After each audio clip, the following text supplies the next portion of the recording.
children, it refers to an agreement in which the lender supplies the borrower with money and goods, and in return the borrower pay in future, right?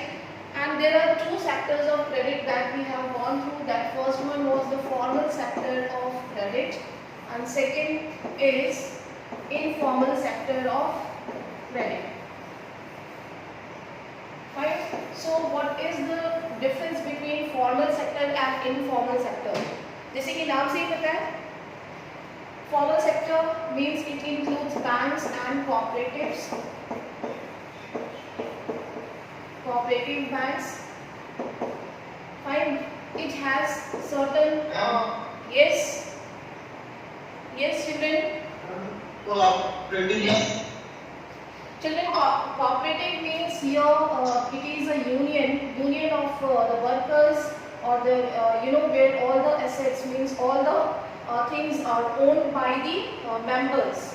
Cooperative industry पढ़ा था आपने, where all the things are the production or the transportation or everything is managed by their own members. So in this way, cooperative banks are the union of their members, and they mutually run these sectors. Fine. So here the formal sector include banks and cooperative banks like weavers cooperative, farmers cooperative, industrial workers cooperative. इस तरीके से अलग अलग cooperative banks होते हैं जो कि loan provide करने का काम करते हैं. ठीक है. तो फॉर्मल सेक्टर में हम दो चीज़ों को इंक्लूड करें, बैंक और cooperative बैंक. ठीक है. As the name suggests, it follows the formalities, means terms of credit. ये हमने कल पढ़ा था, the terms of credit. Here, certain kind of mechanism should be followed by the banks and cooperative. Like here, collateral. Collateral क्या था? Collateral, it is an asset owned by the borrower. For example, land, any vehicle, any property paper. Fine. So these are used as a security, used as an guarantee, जिसके भी base पे उसको loan provide किया जा सके. ठीक है. Then we have documentation. Documentation क्या होगा? डॉक्यूमेंट लेगा बैंक आपसे, आपको लोन देगा. ठीक है. It includes your income proof, your birth certificate, your residential proof, and whatever ID be required. ठीक है. ये documentations पे आएगा. Fine. And then we have a mode of payment. What kind of payment you want to do in future? Mode of payment कौन सा आप accept करना चाहते हैं? जैसे कि अब तो डायरेक्टली ECS सिस्टम फॉलो होता है. ECS यानी कि जिससे इलेक्ट्रॉनिक ट्रांजेक्शन हो जाती है बैंक टू बैंक. ठीक है. वो सिस्टम होता है. यहाँ पे फिक्स्ड रेट ऑफ इंटरेस्ट होता है. Rate of interest is fixed and the tenure is fixed. ठीक है. तो it is called formal sector of credit. Fine. And informal sector में क्या होता है? Informal sector इसके just opposite होगा. Here informal sector includes money lenders and your friends को लोन नहीं देते हैं आजकल, आप उनको हटा ही दीजिए. ठीक है. और यहाँ पे हम रिलेटिव्स को भी देखते हैं, traders, merchants. So here in this way, informal sector में आप कहीं से भी बाहर से लोन लेते हैं, which is actually not authorized. Here no terms of credit, कोई terms नहीं होती है, because it is an autonomous organization. तो है नहीं कोई ये. ठीक है. Autonomous body है, they will not follow any kind of rules and regulations. So no fixed terms, no collateral. Fine. Mode of payment कुछ भी हो सकता है, कैश भी हो सकता है, जो भी आप देना चाहें. But here rate of interest हम देखेंगे तो rate of interest is high in comparison to formal sector. यहाँ पे हाई रेट ऑफ इंटरेस्ट होगा, यहाँ पे लो भी नहीं होगा, लेकिन ये सपोज एक फिक्स्ड रेट ऑफ इंटरेस्ट होता है फॉर्मल सेक्टर में. फाइन. तो इन कंपैरिजन टू इनफॉर्मल तो लो ही होता है rate of interest. Please mute your mic, children. Fine. So what next? हम इसके आगे और देखते हैं. ये कुछ पॉइंट्स आपको फॉर्मल और इनफॉर्मल सेक्टर्स के बीच में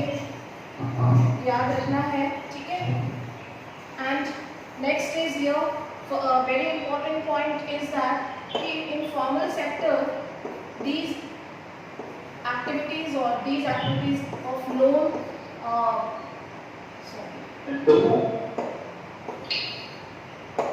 is actually supervised or monitored by the RBI. Yes.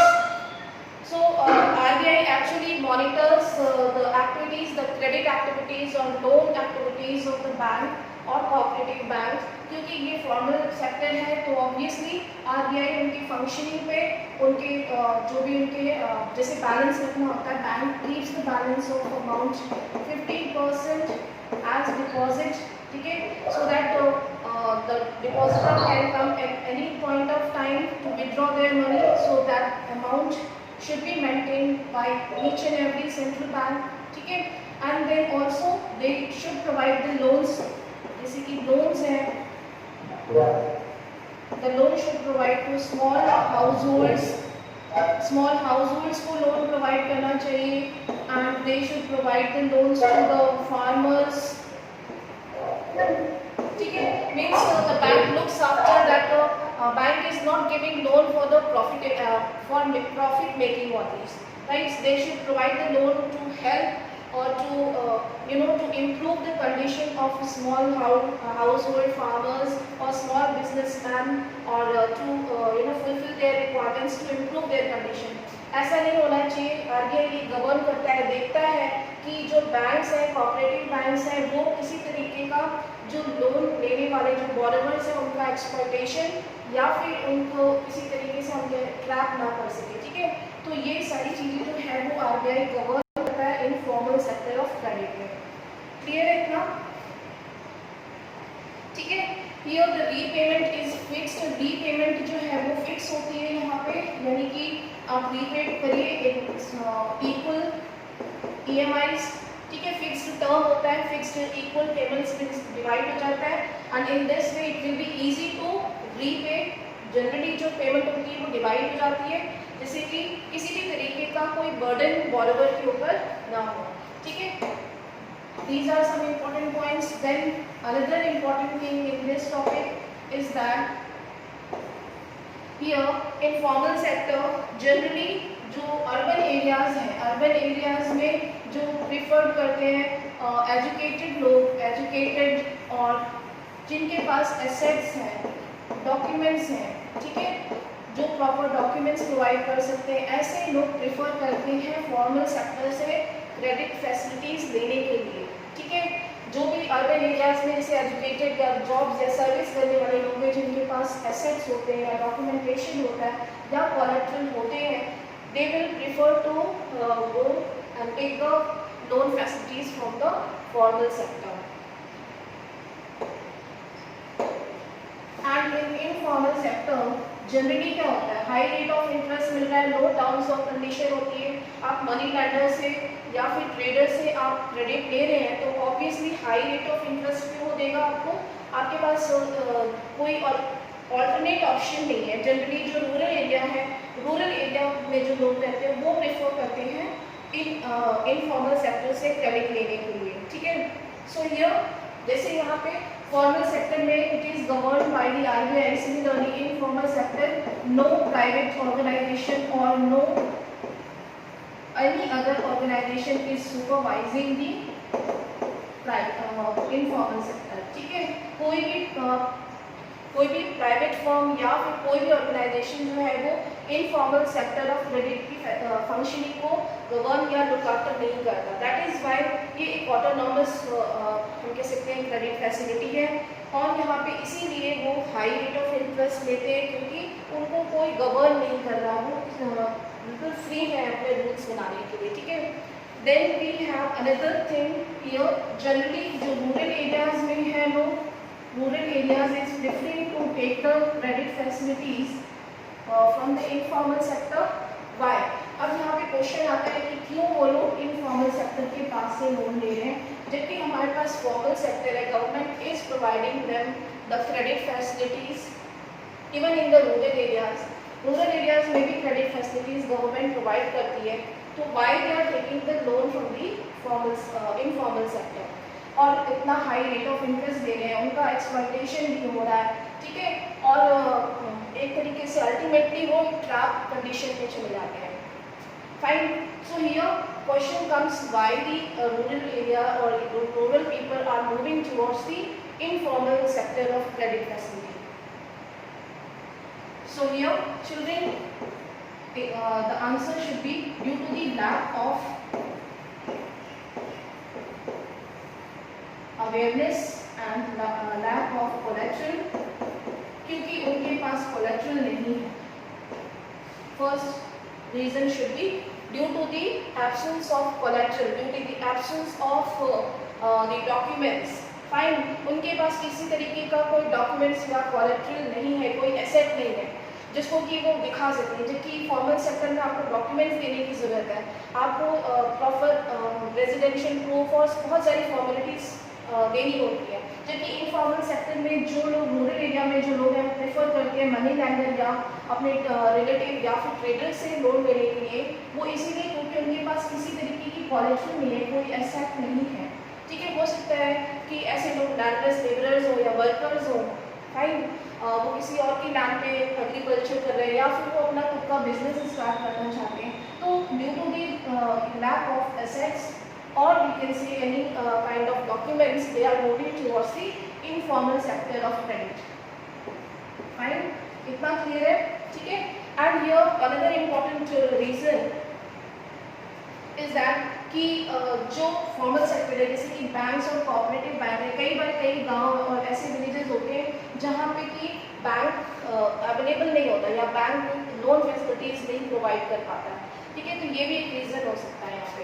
इतना क्लियर है सभी को what is the difference between formal and informal sector of credit? Yes, ma'am. Yes, ma'am. Very good. Okay. So here question comes. The next is here कि why informal sector is, जब यहाँ पे question आ रहा है कि जो हमारे rural area के जो लोग हैं, जो विलेजर्स हैं, जो पुअर्स हैं, they are moving towards the informal sector for the loan. जैसे कि एक यहाँ पे केस स्टडी दी है, मैं इससे स्टार्ट करने से पहले एक बार हम लोग पीछे पेजेस पे चलते हैं। It is given in your book.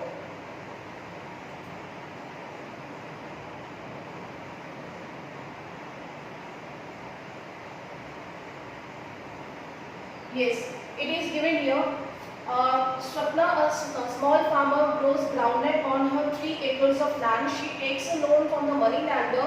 She has taken loan from the informal sector. ठीक है, first important point यहाँ ये हुआ, to meet the expenses of cultivation, hoping that her harvest would help repay the loan. Midway through the season, the crop is hit by the pest and the crop fails. Though Swapna sprays her crops with the expensive pesticides, it makes little difference. She is unable to repay the money lender and the debt grows over the year into a large amount. Because she is unable to repay the loan, so similarly, if, over the time वो जो loan उसने लिया था वो क्या हो गया, the amount of the loan has increased क्योंकि उस पे high rate of interest था, ठीक है। Next year Swapna takes a fresh loan for the cultivation. It is a normal crop this year, but the earnings are not enough to cover the old loan. She is caught in debt. She has to sell a part of the land to pay off the debt. I think समझ में आया होगा आपको ये case, यहाँ पे case study दी हुई है, ठीक है। अल्टीमेटली जो पुअर फार्मर्स होते हैं वो अपनी कल्टीवेशन के लिए लोन लेते हैं, क्रेडिट फैसिलिटी जब लेते हैं और कोई भी हर्डल या कोई भी ऐसी प्रॉब्लम इन बिटवीन आ जाती है तो वो लोन रीपे करने में जब इनकैपेबल होते हैं, सो ओवर द टाइम जो रेट ऑफ इंटरेस्ट होता है वो तो उस लोन अमाउंट यानी जो प्रिंसिपल अमाउंट है उसमें ऐड होता जाता है, ठीक है, और वो बढ़ता ही जाता है, ठीक है। जैसे यहाँ पे उसने लोन दोबारा से लिया, दोबारा से लोन लेने के बाद वो इंटरेस्ट और जो उसका न्यू लोन है वो सब कुछ पे करने के बाद उसके पास कुछ भी प्रॉफिट नहीं बचता, ठीक है। जब उसके पास कोई प्रॉफिट नहीं बचा, उसकी कंडीशन में भी कोई इम्प्रूवमेंट नहीं हुआ, तो in this way we can say that Swapna is trapped into the debt, fine, because it puts her into a worse condition, इस लोन में उससे कुछ उसकी कंडीशन में कोई इम्प्रूवमेंट नहीं किया, बल्कि उसको दोबारा से फ्रेश लोन लेना पड़ा, और न्यू लोन के साथ उसका जो पिछला लोन था वो प्लस प्रिंसिपल अमाउंट के साथ साथ इंटरेस्ट, ये सब मिला के उसकी कंडीशन जो है वो वर्स हो गई, और ultimately she has to sell her some portion of her land. Fine, I think this example is clear to you all. Yes, ma'am. Yes, ma'am. Okay, now the question. Okay, now the question comes: if the rural people are exploited, fine. If the rural people are exploited in the informal sector of credit, then why they are moving towards the informal sector? ये question अभी हमने पढ़ा. So similarly, due to the lack of collateral, because of the lack of the documentation process, they are preferring to go in informal sector. ठीक है, उन्होंने कहा कि हमारे पास कोलेट्रल नहीं है, हमारे पास डॉक्यूमेंट्स नहीं है, बट हमारी नीड है, हमारे रिक्वायरमेंट है, सो एनी हाउ किसी भी तरीके से उनको लोन चाहिए, और वो हाई रेट ऑफ इंटरेस्ट में लोन लेने के लिए रेडी हो जाते हैं. ठीक है, और यहाँ पे जो मनी लैंडर है इसी का हम कह सकते हैं एडवांटेज लेते हैं और उनको एक्सप्लॉइट करते हैं. ठीक है, और ultimately they got into the debt trap. So here we have gone through one case study. Other cases are also given here. Variety of credit arrangements that we will go through. Shamil and some cases are given. Cooperative banks यहाँ पे दिया हुआ है. Cooperatives are done with the help of the union of their members. Cooperative के जो members होते हैं, they pool the resources. Pool the resources means they collect the resources for cooperation in certain areas. They mutually run the banks. कहने का मतलब यहाँ पे ये है कि जो cooperative sector है, जो cooperative banks हैं, उनके जो members होते हैं, they collect all the resources and they own all the resources and they mutually run the cooperative banks with the help of each other. ठीक है, जिससे कि वो एक दूसरे को लोन प्रोवाइड कर सके. Then we have another formal sector of credit हमने देखा यहाँ पे. ठीक है, आरबीआई गवर्न करता है. And then another important thing. ठीक है, अब यहाँ पे क्वेश्चन ये आता है, चिल्ड्रन, जैसे यहाँ पे ग्राफ दिया है, हम इस ग्राफ को स्टडी करेंगे. बाय इनफॉर्मल सेक्टर और informal sector of credit and who gets what, यानी कि क्यों, किसको कितना क्रेडिट फैसिलिटी मिला है. अगर आप इस पेज नंबर 40 पे अगर आप देखेंगे तो this graph is shown here.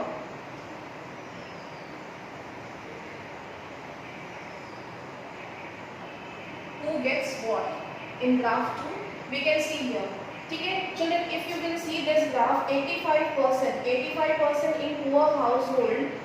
ये जो आपका ब्लू कलर है, blue colour it shows that poor household, यानी कि जो रूरल एरियाज में जो लोग हैं, 85% people are taking the credit from the informal sector. यहाँ पे नीचे लिखा है, आप देखेंगे blue portion is representing the informal sector. So in the poor household are taking the moving towards the informal sector of credit. Only 15% in rural areas are taking the loan from the formal sector. Similarly, this is a disparity is shown in this graph. Similarly, in this graph you will see here rich households. ठीक है, जो rich households हैं, जैसे कि जो जिनके पास assets हैं, tractor है, मशीन्स है, थ्रेशर है, rich farmers हैं, जिनके पास assets है, बेसिकली जिनके पास collateral है. ठीक है, ऐसे रिच फार्मर्स जो है वो 90% लोग जो है वो फॉर्मल सेक्टर से लोन लेते हैं, लेकिन और सिर्फ 10% यहाँ पे जो है, यानी कि जो रिच फार्मर्स हैं वो इनफॉर्मल सेक्टर के पास जाते हैं. Similarly house holds who have few assets, जिनके पास कुछ एसेट्स हैं, तो यहाँ पे थोड़ी डिस्पैरिटी कम हो जाती है. जिनके पास फ्यू एसेट्स हैं, कुछ लोग 53% जो है वो फॉर्मल सेक्टर में जाते हैं और 47% इनफॉर्मल सेक्टर में. ठीक है, similarly well off household जो है, जो गुड और हम कह सकते हैं well off establish household है, they are moving towards the informal sector जो है वो 28% है, और इनफॉर्मल सेक्टर 28% और 72% जो है वो फॉर्मल सेक्टर है. तो यहाँ पे ये शो किया गया है through this graph who gets what, means कि जो रिच लोग हैं जिनके पास एसेट्स हैं, they are getting the credit facilities from the bank but here from the formal sector, but here जो जिनके पास जो लोग पुअर हैं, जिनके पास कोलैटरल या डॉक्यूमेंटेशन नहीं है, उनको लोन बैंक से या कोऑपरेटिव बैंक से ज़्यादातर नहीं प्रोवाइड होता। ठीक है, यहाँ पे ये ग्राफ ये कंक्लूजन देता है कि जो पुअर लोग हैं, जिनके पास कोलैटरल या एसेट्स की कमी है, उनको बैंक लोन प्रोवाइड नहीं करते, यानी कि रिच लोगों को ही ज़्यादातर, या जिनके पास कोलैटरल है, एसेट्स हैं, उन लोगों को इजीली लोन अवेलेबल हो जाता है। ठीक है, so here we can take the conclusion from this graph. Cheap and affordable credit is crucial for the country's development. We know that the bank should provide the credit facilities for the development of the country. ठीक है, then after this graph we should understand that यहाँ पे हमें ये दो conclusion इस graph से मिलते हैं कि it is very necessary that banks and cooperatives increase their lending, particularly in the rural areas.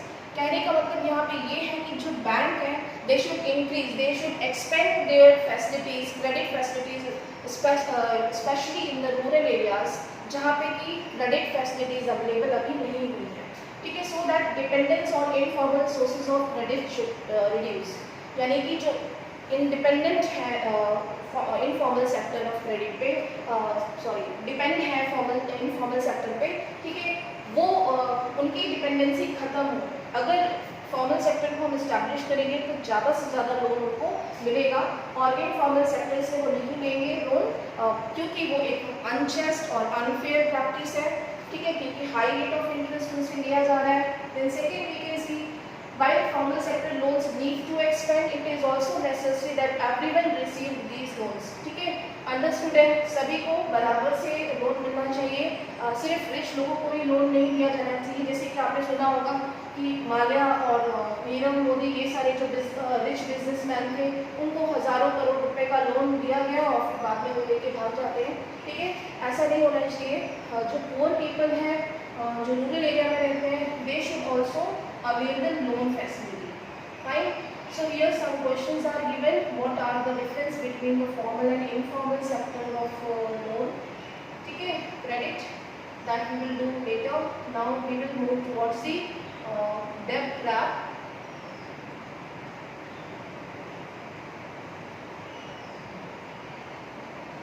Okay, children, here when the credit facility is unable to improve the borrower's condition. ठीक है, जब credit facility, हम credit क्यों लेते हैं? हम loan लेते हैं अपनी किसी चीज़ को इस्टेब्लिश करने के लिए, अपने लिविंग को आसान बनाने के लिए।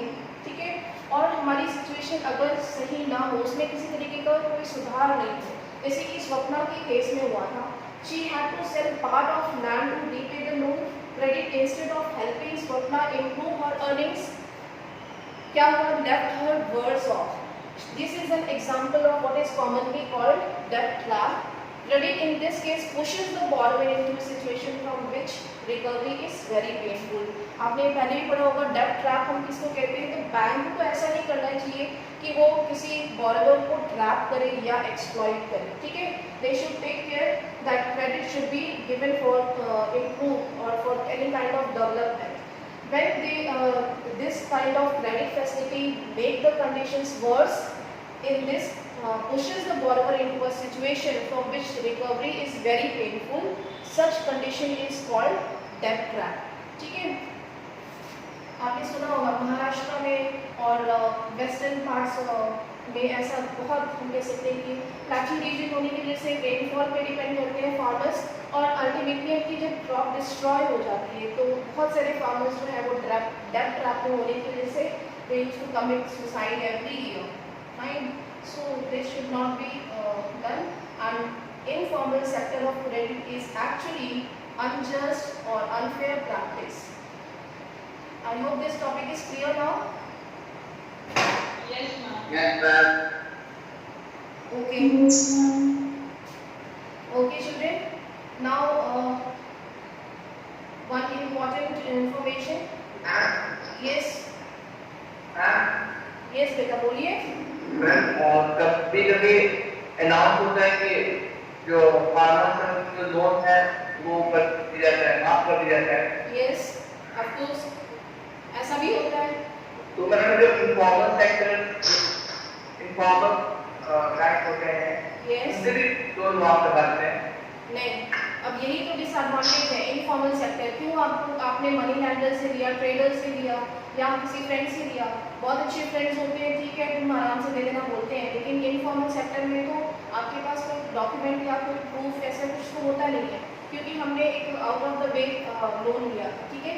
तो इसीलिए उसका एक डिसएडवांटेज ये है कि अगर गवर्नमेंट जैसे कोई ऐसा फ्लड है या कोई ऐसी कोई भी कैलामिटी हो गई है जिसकी वजह से क्रॉप फेलियर हो गया है, या किसी और इंडस्ट्रीज ने लोन लिया है जिसकी वजह से उसका एस्टैब्लिशमेंट प्रॉपर नहीं हो पाया, वो फेल हो गया, तो in that case government generally subsidize कर देती है, कुछ महीनों के लिए कम कर देती है, या फिर टोटली उसको रिड्यूस कर देती है, माफ़ कर देती है। आपने देखा होगा कई बार ऐसा होता है कि गवर्नमेंट यूनियंस जो भी यूनियंस होती है, वर्कर यूनियंस या फार्मर यूनियंस, वो गवर्नमेंट को पिटिशन लिख करके लोन या लोन को माफ़ करने के लिए रिक्वेस्ट करते हैं, ठीक है। तो in that condition government consider such type of calamities और डिजास्टर कि इसको ध्यान दिया जाना चाहिए और जो लोन है उसे माफ़ कर देना चाहिए, ठीक है। तो ये डिसएडवांटेज भी है इनफॉर्मल सेक्टर का। Clear? Yes, ma'am. Okay. So children, this is your break time now. I think we will start the last topic of this chapter, that is self-help group, and tomorrow I think is lockdown has been declared. ठीक है? So we will take the class again tomorrow from home. ठीक है?